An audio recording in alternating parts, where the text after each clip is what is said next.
रहमान रहीम। अस्सलाम वालेकुम फ्रेंड्स, पेशावर बाइन सेल में आप लोगों को खुश आमदीद कहते हैं। दोस्तों, आज आप लोगों के लिए एक और होंडा सिटी मॉडल गाड़ी लाए हैं जिसका मॉडल है 1999, जबकि इसकी रजिस्ट्रेशन सन 1999 में लाहौर में की गई है। ये डॉक्यूमेंट और नंबर रजिस्ट्रेशन वगैरह इसका लाहौर से बिलोंग करते हैं। दोस्तों, डॉक्यूमेंट से रिलेटेड इस गाड़ी में बिल्कुल कोई इशू नहीं है। डॉक्यूमेंट इसके बिल्कुल आप लोगों को क्लियर मिल जाएंगे।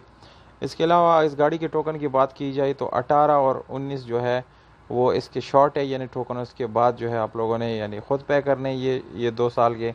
और डिमांड आप लोगों को वीडियो के एंड में पता चलेगा, इसलिए आप लोगों से गुजारिश है कि वीडियो को एंड तक देखिए। और उन दोस्तों से गुजारिश है जिन्होंने चैनल सब्सक्राइब नहीं किया या मेरी वीडियो पे नहीं है तो प्लीज़ आप लोग इस चैनल को सब्सक्राइब करें और हो सके तो बेल आइकन का बटन ज़रूर दबाएं ताकि आने वाली वीडियोज़ आप लोग मिस ना कर सकें। तो दोस्तों, शुरू करते हैं इस वीडियो को। गाड़ी के कलर की बात की जाए तो बाहर से शावर्ड है बिल्कुल। और पर अगर इंटीरियर कलर की बात की जाए तो दोस्तों वो आप लोगों को 100% ओरिजिनल फॉर्म में मिल जाएगा। काफ़ी अच्छी कंडीशन में है दोस्तों, फैमिली यूज़ गाड़ी है और इसको आप लोग पेट्रोल पे चला सकते हैं। कहते थे आप लोगों को इसमें स्टेपनी मिल जाती है। इसके अलावा जो है ट्यूबलेस टायर आप लोगों को मिल जाता है और नॉर्मल मिर रिम्स आप लोगों को इस गाड़ी के साथ मिल जाते हैं। इंजन की तस्वीर बार बार आप लोग वीडियो में देख रहे हैं कि काफ़ी अच्छी और क्लीन इंजन है इस गाड़ी के।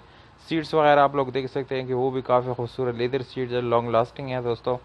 और मैनुअल गियर ट्रांसमिशन के साथ ये गाड़ी अवेलेबल है दोस्तों। गियर्स जो इसके सस्पेंशन है वो भी काफ़ी ज़बरदस्त है, यानी स्मूथ गियर्स है। और इसके घोड़े आप लोग तस्वीरों में देख सकते हैं कि वो भी काफ़ी जेन्युइन है, खूबसूरत है और अच्छी कंडीशन में यानी अवेलेबल है। तो दोस्तों, ओवरऑल इस गाड़ी की कंडीशन की बात की जाए तो तकरीबन 7/10 इसकी कंडीशन बन जाती है, जो कि मेरे हिसाब से फैमिली यूज़ के लिए ये काफ़ी ज़बरदस्त साबित हो सकता है। इसके अलावा इस गाड़ी की डिमांड की बात की जाए तो 6,50,000 रुपये ये ओनर का डिमांड है। ओनर के मुताबिक इस गाड़ी की प्राइस है। अगर आप लोग हमारी यूट्यूब का हवाला देंगे मालिक को तो इस प्राइस में कमी ज़रूर होगी। कॉन्टैक्ट नंबर आप लोगों को स्क्रीन के ऊपर नज़र आ रहा होगा मालिक का, अभी कांटेक्ट करके इस गाड़ी को अपना बना सकते हैं। उम्मीद करता हूँ आप लोगों को ये वीडियो पसंद आई होगी। अगर वीडियो पसंद आती है इस वीडियो को लाइक ज़रूर करें। हमें दीजिएगा इजाज़त, अपना बहुत सारा ख्याल रखिएगा। वस्सलाम।